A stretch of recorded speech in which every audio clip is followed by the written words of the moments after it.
All right, here we go. Betting Weekly Live here with you on a Tuesday. Mike Carver along with Doug Kezirian as we get you ready for all of tonight's action. Massive night of college basketball and double-digit games in both the NBA and the NHL this evening. So very, very busy show that we have lined up for us here today. Of course, Betting Weekly Studios, Bet Rivers Network. Hi, Doug. How are you? Doing all right. Very frustrated with the late change of the best bet, but that's going to come out in the wash. It's not like I had actually forgotten to add that to my card. So it's a little bit of this, a little bit of that. That's the old adage of betting. They used to say you should never decide a wager while you're standing in line in the sports book. So I guess I did the equivalent of that for the show yesterday. Yeah, that was a little bit of like we're just at the window, just kind of looking. Oh wait, no, let's do this. No, let's do that. Yeah, we were kind of in. Well, my old ESPN producers would be sitting there nodding their head because they are certainly familiar with the in-show change of best bets, and the graphics team is the fire drill. Yeah, I was I had a couple things last night that came through, and the one I couldn't believe was that Stephen F. Austin looked like they were going to lose with about 5 minutes to go, and then somehow they covered the 7.5. It was amazing as I was watching it on my phone. I go, how is this happening? But all in all, good. Nice job by Arizona too, Doug, who just took care of business against Iowa State at home. Yeah, Chalk took care of business last night in the two main games. Yes, they certainly did. But now we get rolling to tonight, and we got a lot to get to, so let's go. And we will start in college basketball, a slew of ranked games this evening. Let's kick it off at 7 East in Chapel Hill. Clemson and North Carolina in the ACC. Right now at Bet Rivers, we have North Carolina minus 3.5, 141. And a half is a 142 and a half, the total here at Bet Rivers. So, and just at the expense of repeating a lot of stuff from yesterday, you just got to remind ourselves the stakes have changed in the landscape of college basketball. Now that we're into March, it's not called March Predictable; it's called March Madness, and you just have to understand that a lot of moving parts. Everyone wants to, not that it's senior night, but like, oh, it's senior night. Blah blah. That doesn't. It is senior night in Chapel Hill, but that doesn't necessarily mean a good thing. Players can be drained. They're juggling things. Like we always think being at home in the NFL is better.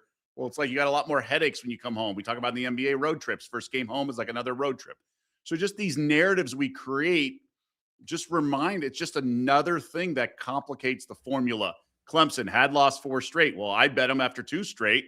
Sure enough, they didn't win. They lost. And then they lost again. And then they finally had a nice performance over the weekend against Louisville. So with this game with UNC, they're still playing emotionally without Caleb Wilson, but it's not the first game. It's not the second game. So they're kind of in a routine. So they're probably going to be a little bit better offensively. They're clicking because they've practiced a lot with him. They've played multiple games. So it's not a shock to the system. They have a new power rating, if you will.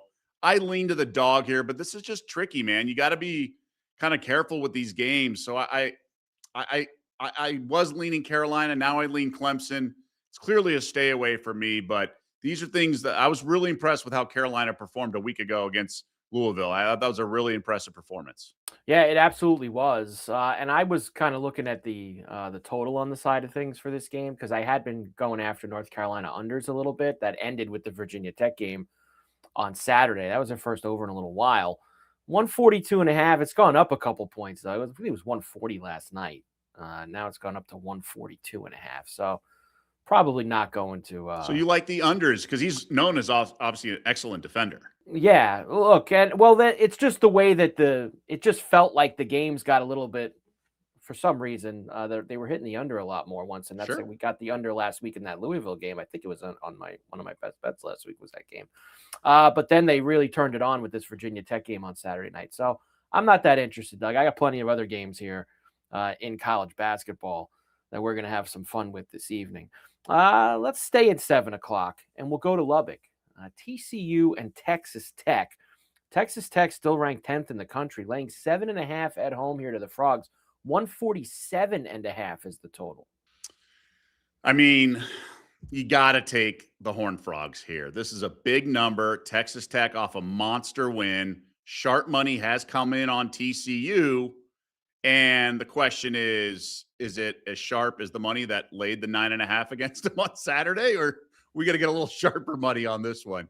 I I lean to TCU. I probably am going to pull the trigger by game time, but I'm in no rush because this TCU team, I'm not silly enough to say they're better without Toppin, but they're well coached. They're playing sort of inspired.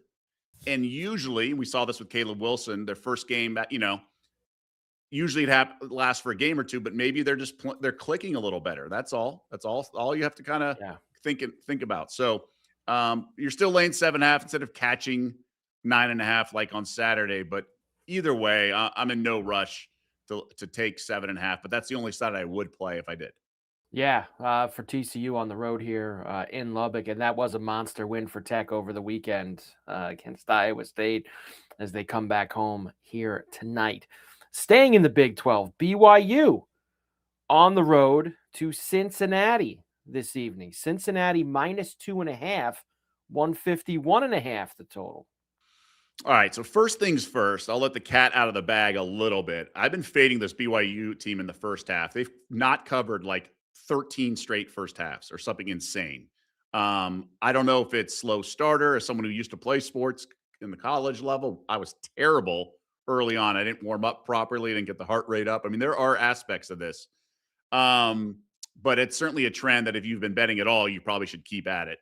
I like Cincy here. I think it's a tough spot for BYU. I mean, their season sort of, we talked about, this is our third straight game we're discussing a key player out with an injury, right?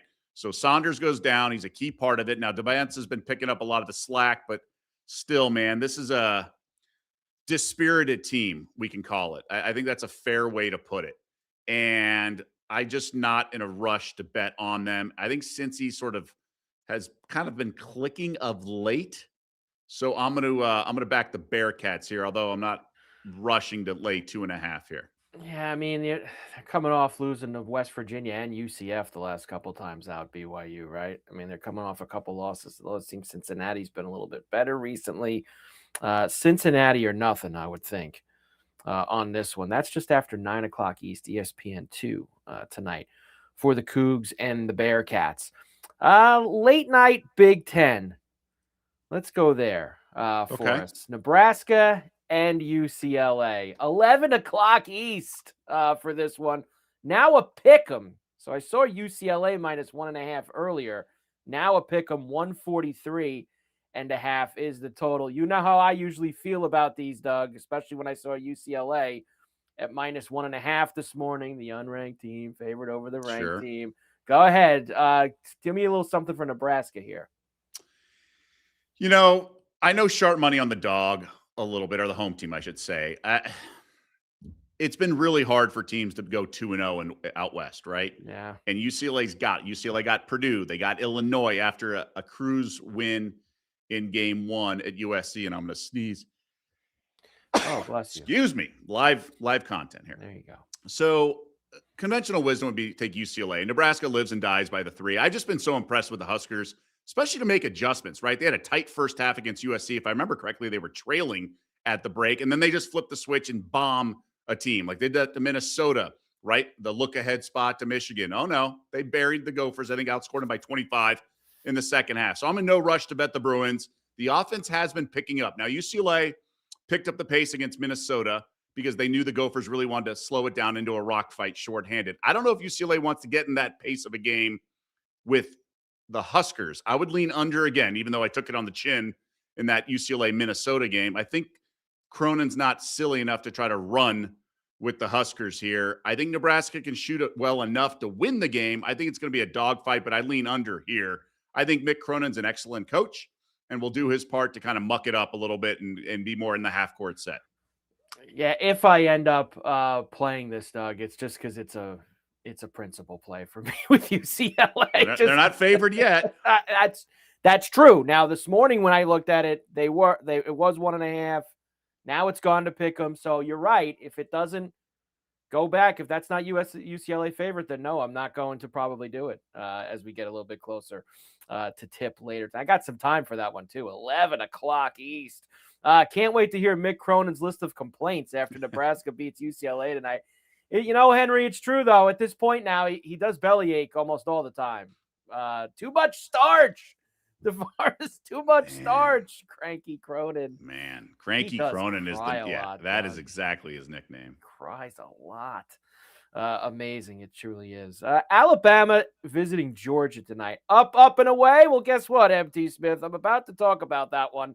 And you always know I love the up, and away. But honestly, Doug, 179.5 for Alabama and Georgia.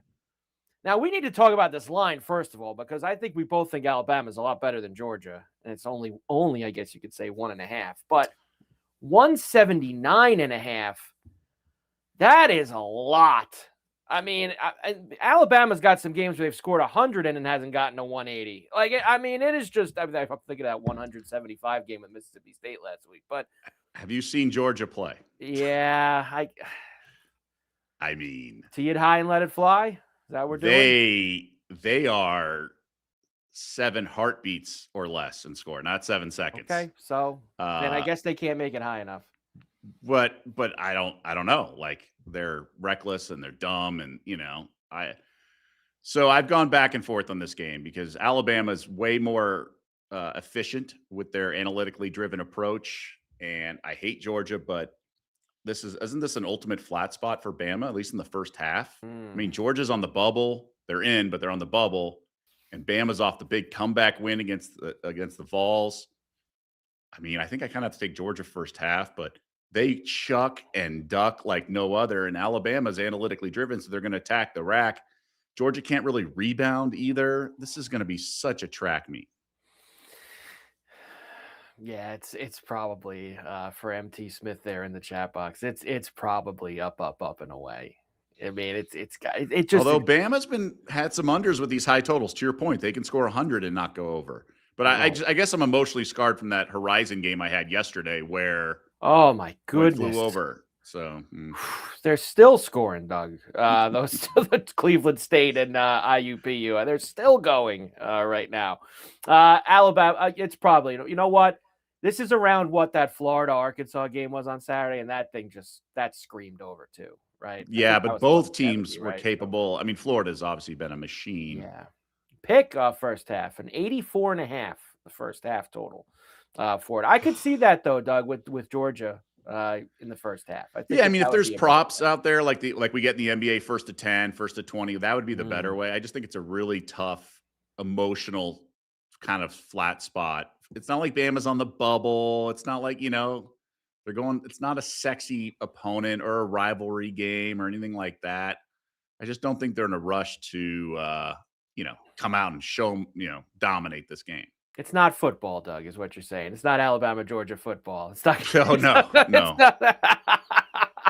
Watch Bama be up 3 with 177 points, and Georgia scores 2 with 1 second left. Georgia likes doing that, right? Well, yeah. I mean, again, one of the high moments and most memorable moments of the year is when I'm texting Massero how stupid this Georgia team is, and they're down, and then literally later in the game, down 3, they shoot a layup with 0.4 seconds to go. Yeah, no.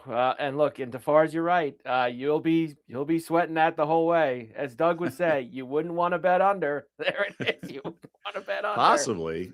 I like my unders, though. Let's go next. Number 19, Miami of Ohio, who almost lost the perfect season last Friday night. They needed a bucket in the final moments against Western Michigan. Now they are home tonight to Toledo. They are laying 7.5. I remember Toledo. Didn't I go after them with Toledo when they were at their place back in January? I'm pretty sure that I did. That rings a bell.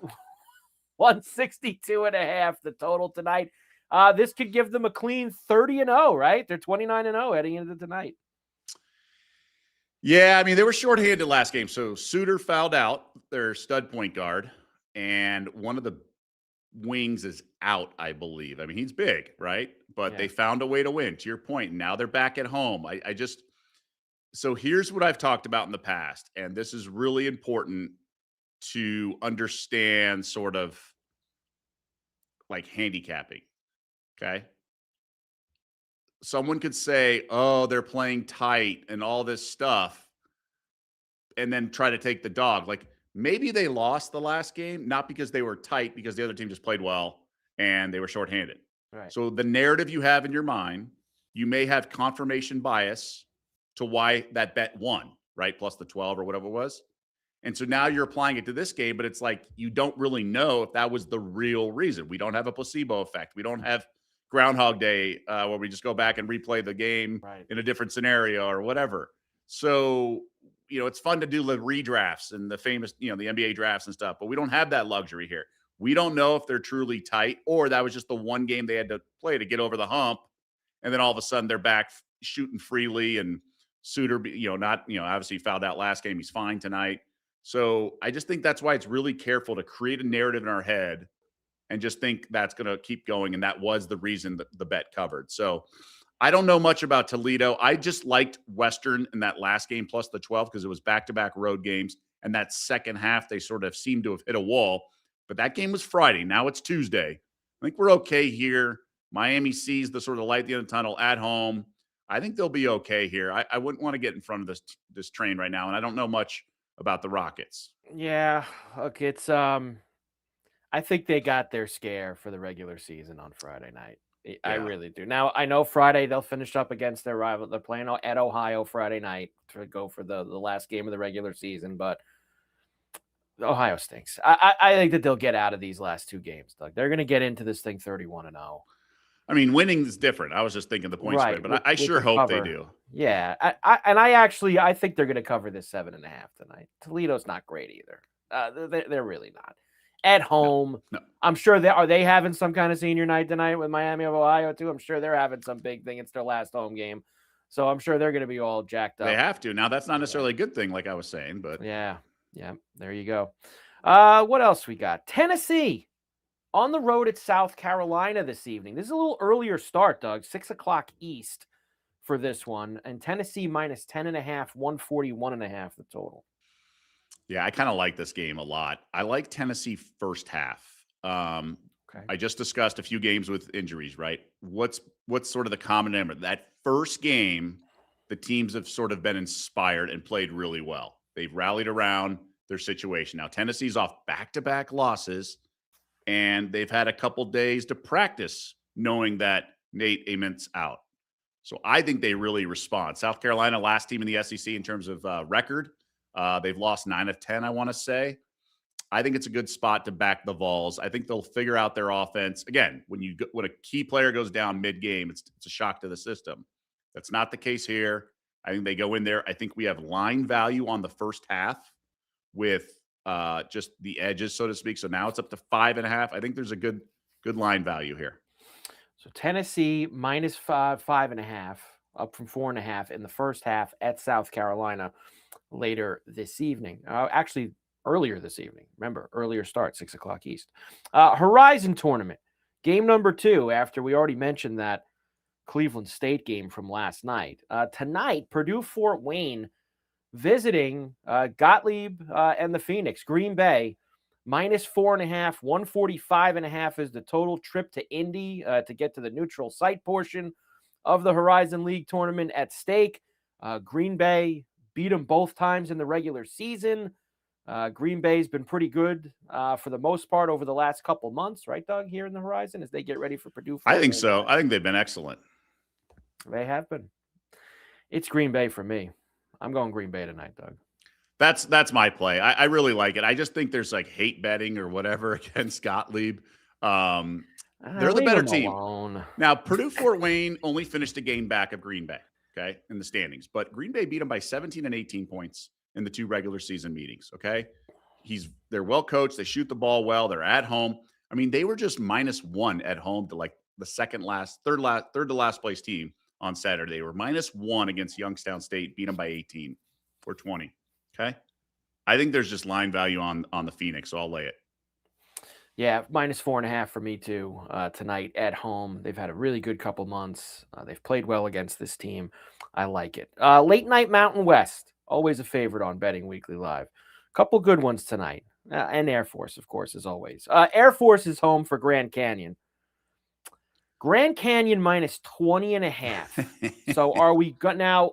You've gone to Air Force here the last couple times out.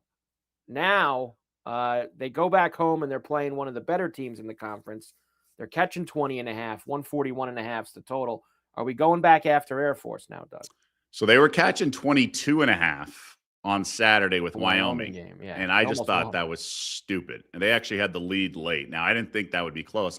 Frankly, I would have laid it if it were 13 or so. I just thought the line should have been 15 and not 22.5. Now, here, I think it's a different handicap than 2 games ago, which was like a 6.5. I mean, that's just a very different sort of game flow and handicap.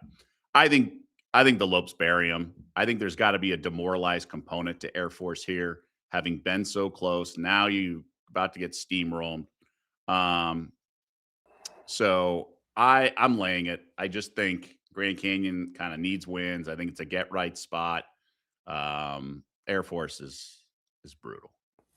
Grand Canyon can still get the double bye in the Mountain West. They need to win out here, and I think they need Nevada to lose a game. They're both 11-7 heading into tonight to get that 4th slot in the conference. So there's a lot on the table for Grand Canyon here as well this evening in it. Let me do all the Mountain West games now since we have them all up. You know, a couple of these games, Doug, I looked at, and they had some real short numbers, including San Diego State at Boise, which is now a pick. I saw Boise 1.5 this morning. Now a pick 'em, 143.5 the total. They played a real tight game in San Diego State earlier in the season, which I think went to overtime, Doug, if I remember correctly. And now triple overtime, 110-107. And now they're back on the blue court tonight. Boise tonight? I think so. I so think you too. have to play Boise. The line stinks, doesn't it? It was 1.5. Yeah. Now it's come down to pick. I mean, San Diego State's a better team. Okay. Yes. So I guess I understand the line move. I just think the Aztecs are off a big win. I just don't believe in the San Diego State team, but as soon as I do, they win. So I don't love this Boise State team. I don't either. Sorry. Aztecs lost at the Pit, but it came down to the wire. It was an emotional game. They've lost 3 of 4. They're such a better home team. I think you gotta just trust your gut here and take Boise. I think it's Boise. I really do. And San Diego State had the lead at halftime at that New Mexico game on Saturday, and then they lost it in the second half. The other one that kind of just made me go, what's going on here, was Nevada at Wyoming.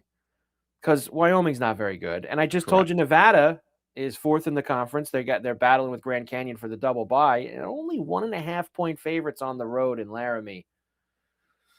It feels like I like Nevada. I like more, right? Should it be more, Doug, than 1.5? I don't think much of this Wyoming team at all. Clearly, I took points with the Falcons. I think Nevada gets them. Now, Reno is such a better team at home. I mean, such a better team, but I gotta have to roll with them.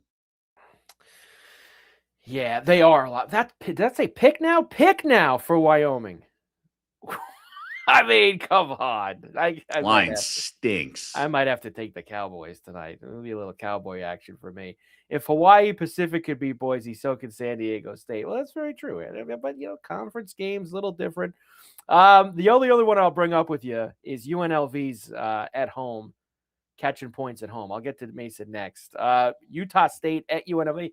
What a win by them the other night against Nevada. Oh. One kid had like 45 points before he fouled out in overtime, right? Yeah, Gibbs, the law firm. He's first team All Mountain West. He's excellent. He's their best player by far. He led the comeback at Boise.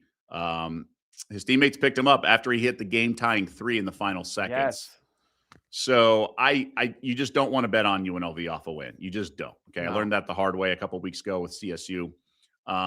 Nevada, this is also a tough spot. Utah State's not great, but I'm laying it. Also, one of the biggest squares I know is on UNLV +8. So that helps my decision. I think Utah State gets them. And Rebels are the highest fouling team in the conference, one of the worst free throw shooting teams. I do think it's a little high, and Utah State's overrated. I really do think the Aggies are nothing special, but I lean here to Utah State. Now, the most important piece of information that Doug just gave you there is one of the biggest squares he knows is on UNLV tonight. That is important. And it's really he's a bad gambler. Like he can lose like 30 in a row. Like let me put it this way. He had the Warriors +3.5 on Saturday night against the Lakers. Yeah, I mean, Lakers at full strength, Luka's birthday, and off 3 losses in a row going against that like That's terrible not the night to Warriors bet on lineup. Golden State. Oh, That wasn't it's the night three to and a bet on half. They should be Golden getting State. like 9. One other one for me that obviously jumped out at me, and DeFars is right. Fishy lines all night. So 2 of the best in the A10 here. George Mason at VCU. Why do you say the line stinks when it moves in your favor? Mindy was asking there. Because it should be the other way. It should be the other way. That's why the line stinks. Conventional wisdom, yeah. So George Mason catching 10.5 at VCU tonight. 147.5 is the total. Now, at first I looked at this, Doug, and I went, man, that seems like a lot. Both of these teams are 22-7. Both are kind of near the top of the A10. And then I watched what George Mason's handiwork has been on the road recently. And handiwork. They lost by 18 at St. Joe's. They lost by 20 at George Washington. They lost by 12 at Richmond.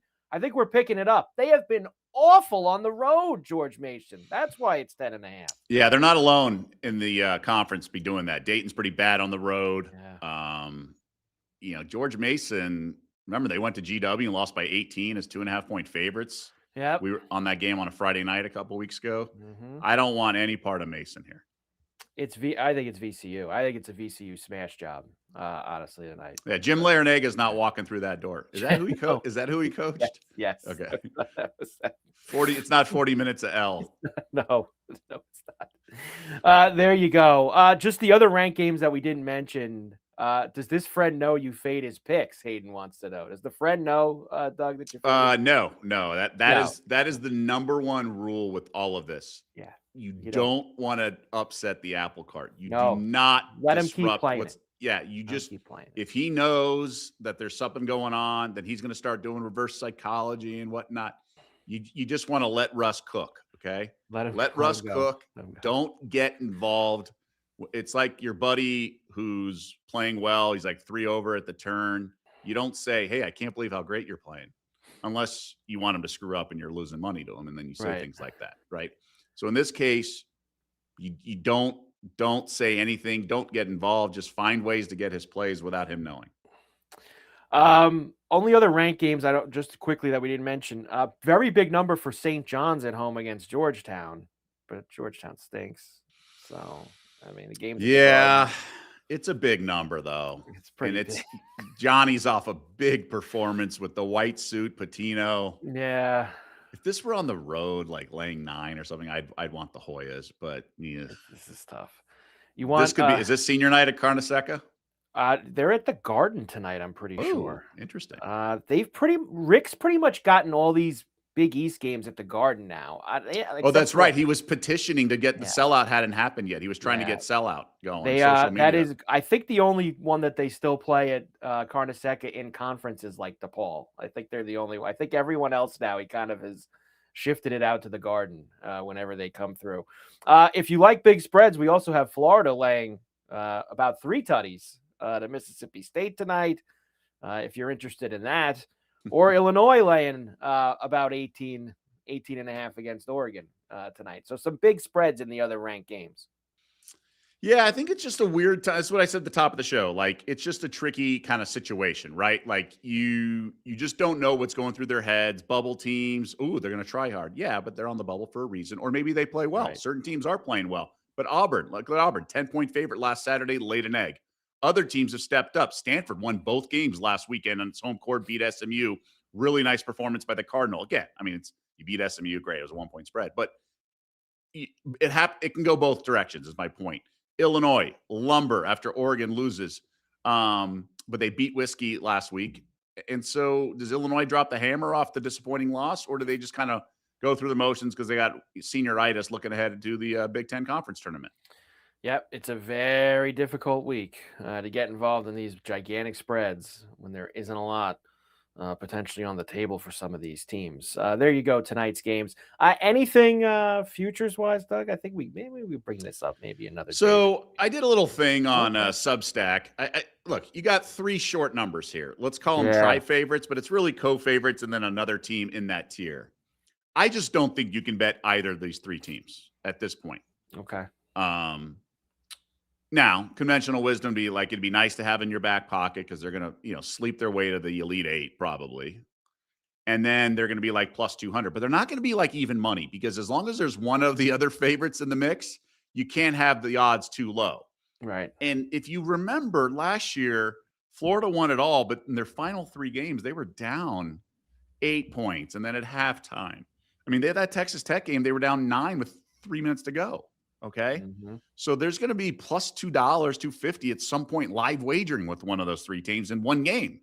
You know, and let's face it, there's like 10 to 12 teams that can beat them on any given day, right? Yeah. We're talking anywhere from Illinois to St. John's, right?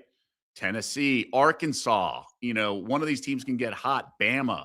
Doesn't mean that team that beats them is going to win it all, but Michigan lost at home to Wisconsin, okay? Michigan almost lost at Penn State. Arizona's, you know, they're not infallible. Dude, Nobody's right? unbeatable here. Right. So as long as there's another team in the mix that's keeping those odds somewhat higher, like after 2 rounds, they might only go to plus 250 or something. I just don't think your bracket is for rooting interest. So I think there's going to be line value in one of these games where they're going to be down 4 at half. You can get a plus 200 on the money line. You know, maybe it's the Final Four when they face each other. Yeah. But that would be my advice. Like, don't have FOMO when the futures are only like plus 325. Yeah. It's really too low for how much they have to do to win it, as you say. Like, think about how far we got to go at this point for only 320. Now, if there was only one of them, there was like the field or one team, right? Yeah. Then maybe, because you're going to get even money at the Elite Eight, then it's different. But I say that, but with that being said, UConn, they went 12-0 ATS in their back-to-back championship runs recently, right? A couple of years ago.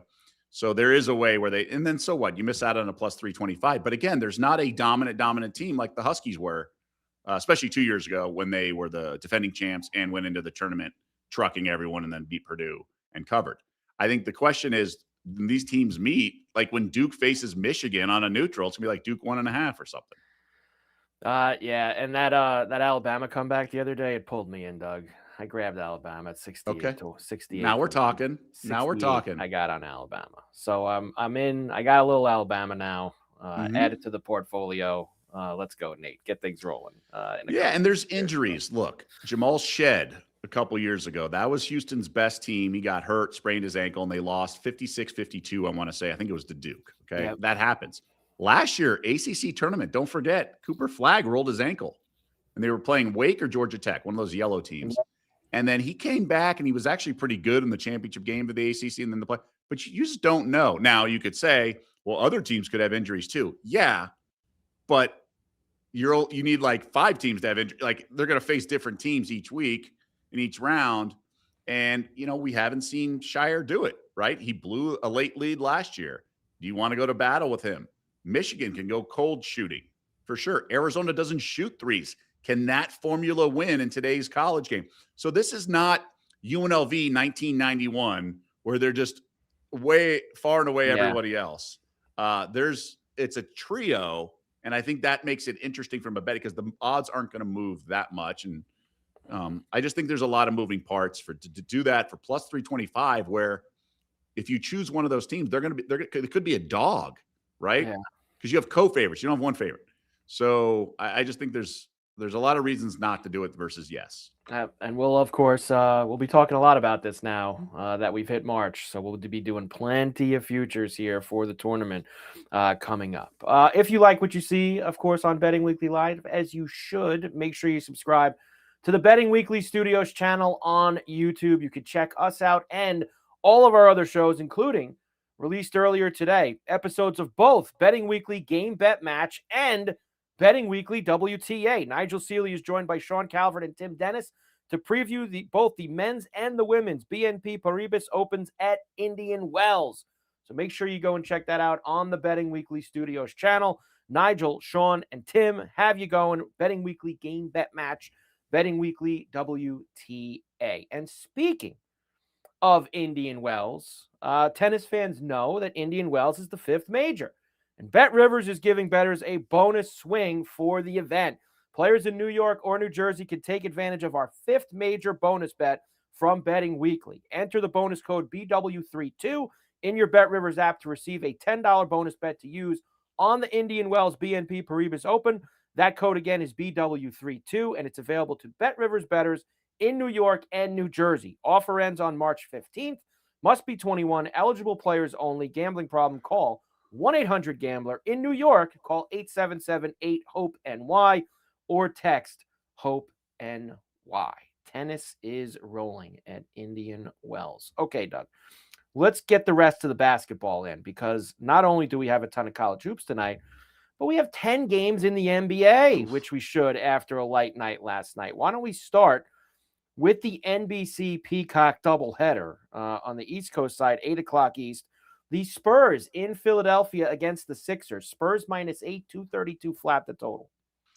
Yeah, finally the Spurs had their win streak snapped. That's 11 games it ended against the Knicks, and they didn't play great. It was ran out of steam. And so everyone thinks, oh, they're going to bounce back here. Not so fast, my friend, as Lee Corso would say. Usually it takes 2 games, sometimes a game and a half. I like me some Sixers first quarter and first half. But you got to be careful. Wemby's in unusual substitutions and things like that. Much different drop-off. Sorry, much different team. There's a huge drop-off when he goes out and Cornette comes in. But I like the Sixers. They've been jumping on teams early. First quarter, first half. Not a monster play, but I think it's worth the play. But this Spurs team, they're kind of like the Celtics. They bomb a lot of threes, and it's really roll the dice. The spots don't really apply to them in a lot of ways. You know, I forget who put the numbers up the other day, Doug. It might have been on X or somewhere I saw it, but Maxey is having just a ridiculous season. And, we talked about the MVP and whether these guys are going to play enough games and that Cunningham's. I mean, I know the Sixers are, but man, Maxey's having a ridiculous year. If it was just like a stats-based type of thing, I mean, just a sick year that he's having. Yeah, they are really, really – he's really good. He's just great. And I just loved when Embiid was playing a lot more, he would kind of be in and out. Like he would wear whatever hat you need him to wear. So when he and like Paul George would go out, he would come flying in and be the alpha dog and score. And then when it was time for them to get a offense to run through Embiid and stuff, he would let that. So I just think that's remarkable. And I've read some stories about him growing up. He was just first guy in the gym, last guy to leave, going back to elementary school to high school. He wanted it so bad. He's such a likable guy. I hope he continues to blossom, because he'd be a great representative of the league if he becomes a face, and just keep at it. But he is so darn likable and so good. Yes, he is. The second half of the NBC Peacock doubleheader for the West Coast side, 11 o'clock East. The Suns in Sacramento. And NBC wishes they could have this one back. -10 for the Suns on the road, 223.5 the total. I'm not sure why they're here, right? Like, why are they on Peacock? Like, that doesn't make a whole lot of sense. I know they do this really far in advance. I guess they thought maybe the Kings would be good this year, or flex. Be in the mix. Let's do a Get flex. the flex ready. This is the first. Come on, it's March. You should be able to flex these NBC Peacock games. You're right. I mean, come on. It's Suns are past. Now they're shorthanded. I get it. Kings stink. They're truly terrible. I could not believe the lineup I was watching against the Lakers the other night. Give me the Suns all day here. They're just a more that old meme from Succession. We're not serious people. Not serious people. Yeah, this is serious people versus not serious people. Yeah, Kings stink. I'm with you. Suns are pass tonight. Elsewhere, I mean, DeRozan's the only guy who's like competent. Besides that, come on, get out of here. Yeah, no, there isn't. The Pistons are in Cleveland against the Cavs. This is a 7 o'clock East tip. Pistons -2.5 on the road, 227.5 the total. Yeah, these teams don't like each other, right? No. Donovan Mitchell still out, so Pistons are road chalk here. I like this Detroit team. They are treating this regular season like it's theirs. They don't want to let go of it. So I'm all aboard the Pistons. Now, it's not a big bet. I wouldn't be shocked if Cleveland won, because they had like a game where they almost punted and then won. Oh, sorry, they punted and almost won the game. Schroeder had to take over in overtime. But I'll also say this. Keep an eye on Jalen Duren props. You can ladder it up. He's putting up 25 and 10s. Now, the last game, he only scored 16, but against Orlando, much slower pace. Last time he faced Cleveland, 33 and 16. Okay. Wow. 33-16 against those bigs of Cleveland that are supposed to be so scary. I think Duran's on an absolute mission. He's minus money to win most improved. We talked about that yesterday. I think he's an absolute beast, and it's a high risk, high reward if, when you ladder this stuff up, the PRA, all that stuff. So take a look at him, and he's really, tempting to say the least. Certainly is. The Knicks. This one caught my eye, Doug, because I just know that the Knicks have pounded the Hounded. Raptors every time they've played them this year. I think that this even strolls back to last year too, if you want to go that far. But this year they're 3-0 against them. They've beaten them by 10 plus in all three games. Two of those games were in Toronto, and they're in Toronto again tonight, laying 2.5 on the road, 222 flat. Yeah, I think it's like 12 straight meetings or something. So basically, the Raptors are not a good team when it comes to playing opponent. Like we talked about their team totals a week ago, right? When they were facing the Thunder, when they're facing the Spurs. They are extremely inconsistent. And if it makes sense, if you look at their offense, it's like a lot of guys, you're like, it's like, okay, quickly, RJ Barrett, Jamal Shed. Fine. Now, Barnes is a great player, but he's really just fills up the stat sheet in a lot of ways. Brandon Ingram can be a pure scorer, but now the Knicks don't have great defense. So it's usually you want to fade the Raptors team total when they face a good defense. The defense is good enough, and the Knicks can just outscore you. And that's why they've owned this Raptors squad. So I think the Knicks bring it here. I'm Knicks. Knicks minus 2.5. I even thought, I know, a rare maybe NBA best bet for me tonight, Doug. Could Mikey be. Buckets back? Could be a Mikey Buckets back, NBA style. Interesting. Haven't been bad with the NBA. When I break out the NBA best bet, it usually does agree. okay. So that one is definitely in the possibilities for this evening. Pelicans late night in Los Angeles against the Lakers. Lakers now -8, 240, 243.5 tonight for the Lakers and the Pelicans. Let's go. Yeah, this commitment to defense for JJ Redick was short lived. Not conducive to having this personnel. Pelicans were total dead on arrival against. They went back to back with Utah on Saturday, clip joint on Sunday. And then the day off, didn't have to travel. They're in LA. I think you're going to see a good effort here out of them. Now, the question is, are they consistent and good enough? Because DeJounte Murray's back, and he's looked great from the Achilles injury. So nice to see him healthy and playing, but he's still on a minutes count. You're looking at 26 minutes or so. Zion, questionable.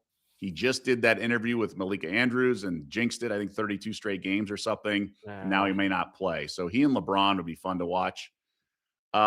This New Orleans team can shoot the lights out, but then it's So I lean Pelicans here, but it's not an official play. I can't pull the trigger.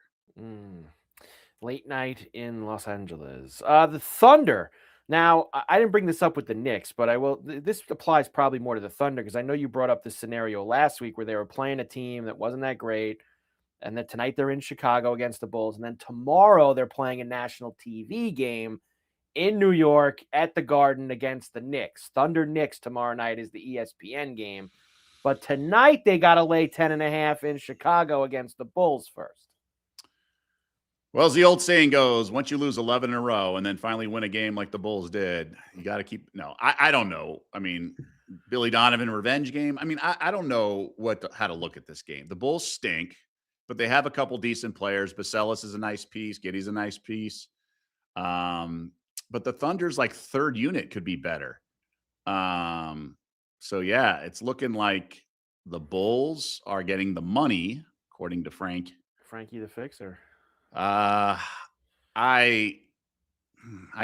right. It's a classic look ahead spot for the Thunder, but when they've kind of flipped the switch and play defense, it's kind of scary, right? What that second unit did to Toronto last week's pretty impressive. That's the game. Now that I remember, it wasn't a bad team. They played Toronto the first night. They were playing Detroit the next night, and they beat Toronto. They won. They were down 17 and then flipped the switch on defense. And the Bulls aren't very good, and the Thunder third stringers can score easily. I'll say this. I think this could be a banger. Holmgren under his points prop. Okay. He's gone under this in like a month and a half straight. So I don't know. It's not rebounds. He scored 19 last game. A little fluky. I was watching the game. He hasn't gone over 19 since January 27th. We're in March. Now, it's Chicago. The total's higher. What? No SGA. I mean, that's all part of the equation.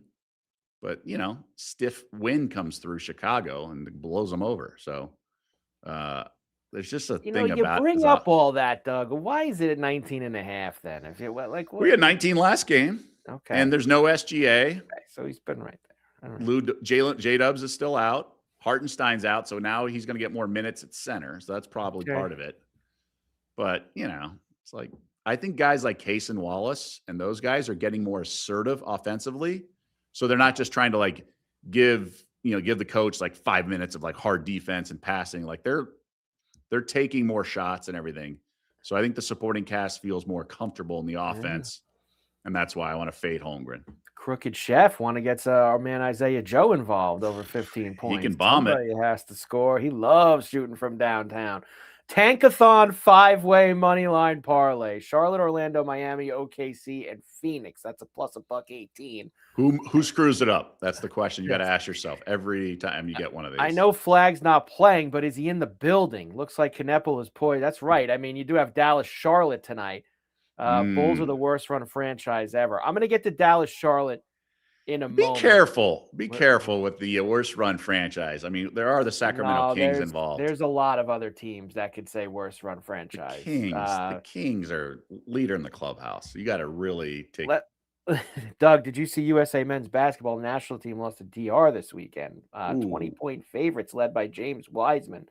Well, what is that? What are they doing playing games with the NBA guys? Yeah, you just said it. Led by James Wiseman. Putting Wiseman out there. Let me get these last couple NBA games in. Memphis in Minnesota tonight against the T-Wolves. 14.5, 237. This is a classic. At least for us, go after the Timberwolves, right? Even though we know the Grizzlies. First quarter money line Grizzlies. Look, T-Wolves off a massive win on Sunday, right? Go to Denver and beat them. No chance they show up professionally and take care. This is not going to be a lunch pail game where they win wire to wire double digits. This is largest lead of the game is going to be 7.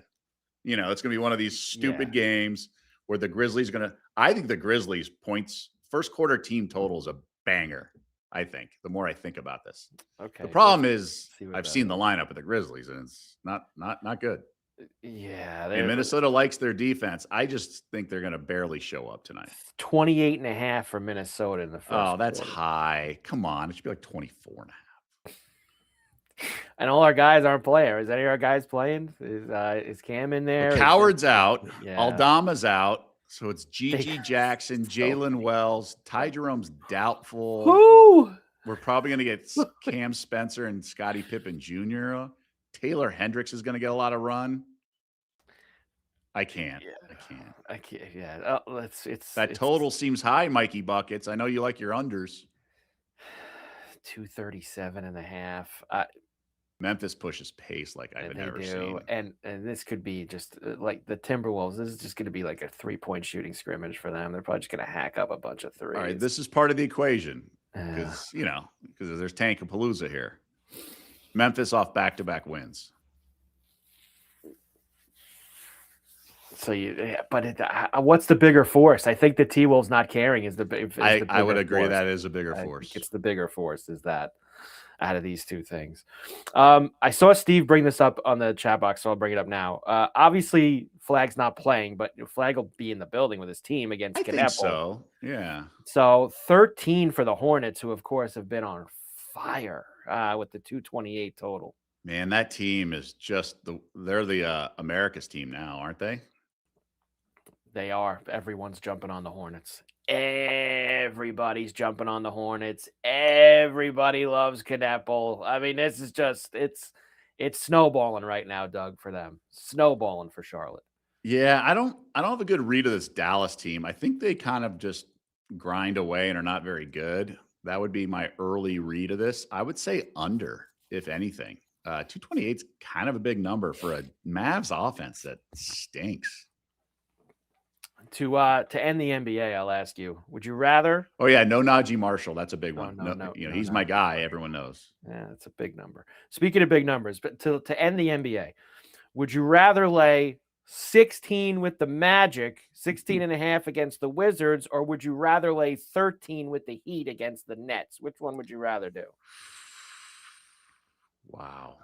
It's tough. It's not So is there any sort of Miami flu? Oh, yes. Okay. Back-to-back games for Brooklyn here. They play Oh, they were here Tuesday. the other night. No. They're playing tonight and Thursday. Oh, so they're staying in Miami. Oh, ooh. Yikes. So Thursday could be one of those nights where they lose by 50, like we've seen them do a lot. Or tonight because they're excited to go out. Correct. They're sending their text messages and getting stuff lined up, and their social plans. Let's call it. Okay. They've been really focused on this trip. This is a good angle. But they played hard on Sunday. I'll say this: they played Cleveland down to the wire. I would be even more reason they might lose by 50 tonight. Even more reason. Yeah, probably. I hate Orlando. I just don't. But I will say this: Jalen Suggs is back, and they're a much different team with him back. Shaved head and all. He finally let go of the the balding hair that he was. Yeah, just embrace. Some would say the Haley Van Lith breakup is weighing on him. So who knows? Oh, did they break up? I didn't know that. Oh yeah, like a couple months ago. I think. I'm not tapped into this stuff. Very important. So Orlando off a couple losses. They should drill the Wizards. They should. But that's why those two games were listed last, because they are the games of least interest for us here. I think it's time for Orlando to show up. They've lost back-to-back games against Houston and Detroit. Good teams, obviously. Good teams indeed. Okay, let's go to the Pucks now. Hornets are last year's Pistons. I don't know if we got to go that far. Okay, but second round playoff. Okay, maybe. We'll see. You remember something? They're still 10th in the East. They got a lot of work to do here. I mean, the Pistons were in the first round against the Knicks, right, Doug? I mean, the Pistons didn't go the play-in route last year. But I can understand some of the Hornets. In terms of Hornets season's not over yet. Upward trajectory. They're gonna catch someone. I agree. I think they're definitely gonna catch Atlanta. I think they're gonna pass Atlanta, at least in that one spot, and maybe they'll even go a little bit further than that. Pucks tonight, 11 games. We had a good night last night, by the way. Dallas puck line was a smash win. Colorado puck line was a win. The only thing that didn't show up was the Rangers, who actually were down 4-0 and tied it at 4 in that game. So that game got a little off the rails at the Garden. Let's go tonight. TV doubleheader on TNT. Panthers are in New Jersey against the Devils. This is Devils or nothing for me, Doug. I'm done with the Panthers. Yeah. They're finished. They're not making the playoffs. They're unserious people. It has the long and winding 3 years of making the Stanley Cup final and all the injuries and all the other things. It's over. They're not making the playoffs. They have dug a hole here. These other teams are not quitting. The Montreals and the Buffaloes, they're pushing. The Devils aren't making it either, but it's Devils or nothing for me. Panthers have lost 7 of 9, including back-to-back. Yeah. It's good. It's good to abort. Don't keep throwing good money after bad. No, bad. there is. You can hit the eject button on the Florida Panthers. It's done. It's not going to happen this year. The later game is actually a really good one. Tampa in Minnesota against the Wild. This is just after. Well, this is 9:30 for TNT. That means about 10:05. Lightning at Minnesota this evening. You're getting Minnesota, who is 35, 16, and 10. I think they're 3rd or 4th overall in the NHL in points. And you are getting them at plus 116 at home tonight against a Lightning team that is coming off a couple of losses, hasn't looked great out of the Olympic break. Wild tonight. Money line at home against Tampa. Going after the Lightning tonight, Doug. Did the line stink to you? I think the Lightning always get a lot of respect. I don't not completely, because it's Tampa, and Tampa always gets a very high level of respect. Maybe it should be more like 120, maybe 141's a bit too much. But I'll take a shot with the Wild at home. They were good to me last week in Colorado against the Avalanche. So I'm going to go back to them here tonight. Not my favorite, Doug. Not my favorite out of the hockey. Okay. But for the TV games, we do like that. In terms of the favorites, look, I know it's back-to-back nights. I think the Stars do it again tonight. They won 6-1 in Vancouver last night. Oh, it was nice. They look like a machine right now. And the Flames, they stink too, just like Vancouver. I ain't Yeah, and scared. that third period was a breeze. I ain't scared of Dallas tonight again. I think we puck line again with Dallas, and then tonight's 175 for the puck line. Okay. So I'm willing to, and like you said, if you wanna, we did last night that -1. If you want to do, kind of split some things up, go halvesies, whatever you want to do. But I think the Stars, I feel pretty comfortable with them, Doug, taking care of business again in So Calgary. back-to-back's not a concern or anything? It's not. They have been one of the better back-to-back teams in the league Good. this year. Good. So I'm feeling good about it. And the other one, and you always love these, is the late night tee it high and let it fly game at the Duck Pond between Colorado and Anaheim. Now the Ducks have won, I think, 5 or 6 in a row. Colorado played last night in LA, so second night for them. But the Ducks love a high-scoring game. We know Colorado can fill it up. So I think over 6.5 with these two, and it's -134 too. The over 6.5. So Ooh. this thing was teetering on getting to 7, Doug. Wow. Honestly, so I'll say that you don't get the Avalanche at 157 very often either. Yeah, it's not it's usually. I know second night of a back-to-back, and they're on the road, and Anaheim's played well, but it's very rare you don't have a 2 after that minus in these Colorado games. But I think the over is the move. I think it's over with the two of them. Yeah, It's a I mean, wild it game. certainly looks that way. Yeah. I think it's a wild one for those. Elsewhere, I'll give you everything else. Took Panthers under 99.5 points preseason. Might have been the easiest under I've bet in a while. Congratulations, Steve. I think you are absolutely going to get there. Thank you, Carver, for your hockey analysis. Finally found someone that talks hockey sports betting. Well, thank you, Diego. I like you got the Blackhawks. Look at Carver. logo You up pick there. all the right. You pick all the right comments. There it is. I'm kidding. Stars under the radar. Stars still under the radar, I think was going to be said there. Can we get a Landeskog hat trick? Geez, Steve, can we get one from him? You want to get 3? Looking for getting greedy here. Avalanche or Lightning, one won't make it to the final.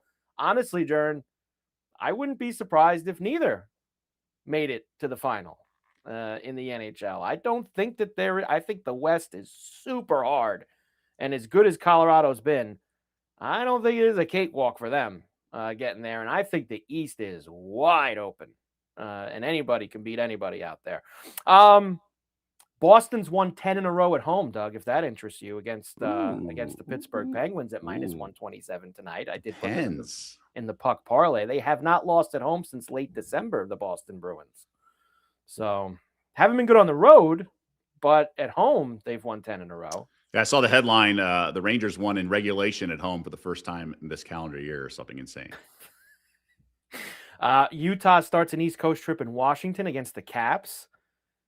Your Mammoth. My Mammoth, but they're much different team on the road than they are at home.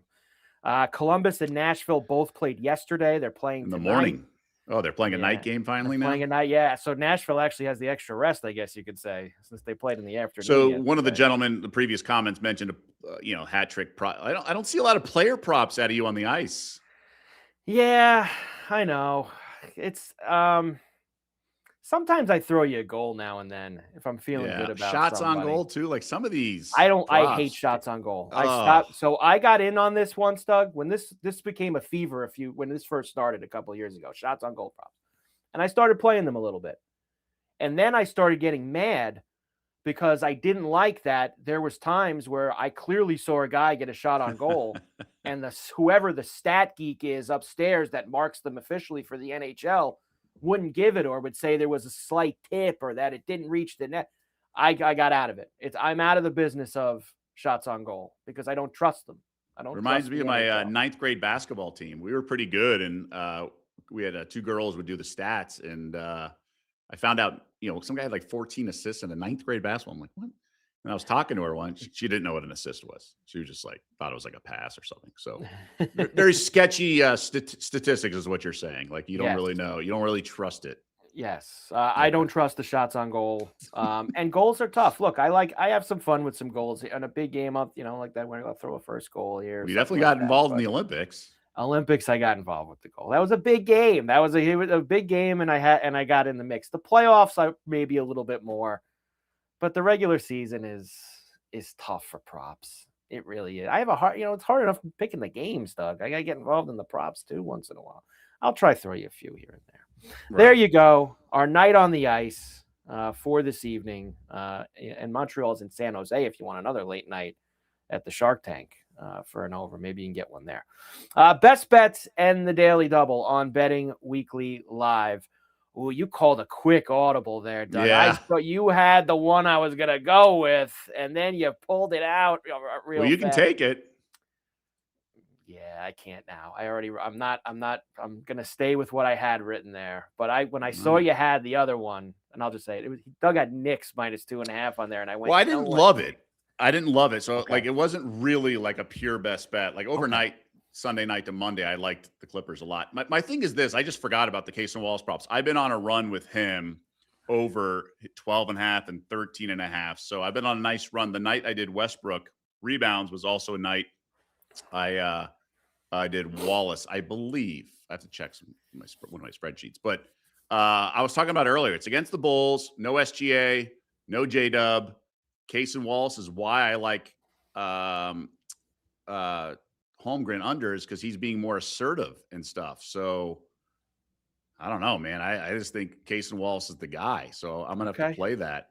So yeah, it was the night I did Westbrook over 3.5 rebounds. Was also the night we got Case and Wallace was a rocking chair win by halftime. We had 12.5. So I think that's a banger. The more I think about it, now one of our guys was like Isaiah Joe. That's fine too. There's the Bulls defense we're talking about, right? So Case and Wallace over 14.5 points for Doug on the best bets. And I believe he's like up for a contract extension or something like that. So there's a little bit of showcasing his skill set for other teams too. So that's part of what's going on here. For my side, I'm going to go with that over in Anaheim at the Duck Pond. Colorado and Anaheim over 6.5 tonight. I think it's a tee it high, let it fly. Late night game. Both the Ducks love to run and gun, and Colorado will be more than willing to do that with them this evening, even on the second night of a back-to-back. So over 6.5 Colorado, Anaheim. Case and Wallace over 14.5 points. Daily double for tonight at Bet Rivers +212 this evening. Let's go here. Let's get things rolling. And as the sidebar bet, I guess, Doug, would be the Knicks -2.5 in Toronto, since we both like that. We both like the Knicks -2.5. Well, it's a principal play. I just think, I asked myself, it's kind of like when the Bulls had lost 11 straight. Are they going to lose every game the rest of the year? No. So which game are they going to win? Like, are the Knicks going to win every meeting with the Raptors until the end of time? Probably not. So when is there going to be a bounce back? Okay. I don't know. And Towns in foul trouble all the time. He's so maddening. I may, for a very, very small Happy Meal splash, play the triple-double tonight. These two and the Knicks -2.5 with since we both had a little feel there for that as well. There you go. +212 daily double for tonight. All right, Doug. Great job as always. Look at this. Thanks, guys, for a great lead into every evening's action. So much knowledge that helps my lead. I've made it my rule not to miss until hearing your thoughts. MT Smith, we thank you. Thank you very much. The bottom of my screen got blocked off there, which is why I didn't see the bottom, but I figured it out. Let's go, Daryl Turner.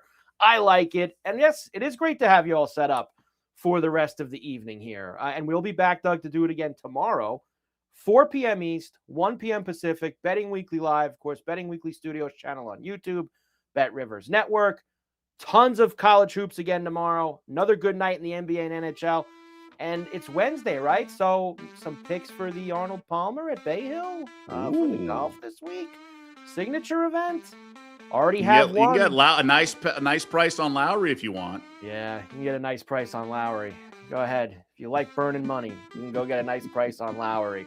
But I do got a couple. I did put a little bit of a bomb play in on Bet Rivers last night, Doug, for the API. So we'll have a little bit of that tomorrow. here on Betting Weekly Live. Mike Carver, Doug Kezirian, enjoy all the games tonight, and we will see you back here tomorrow, 4 p.m. East, 1 p.m. Pacific for Betting Weekly Live.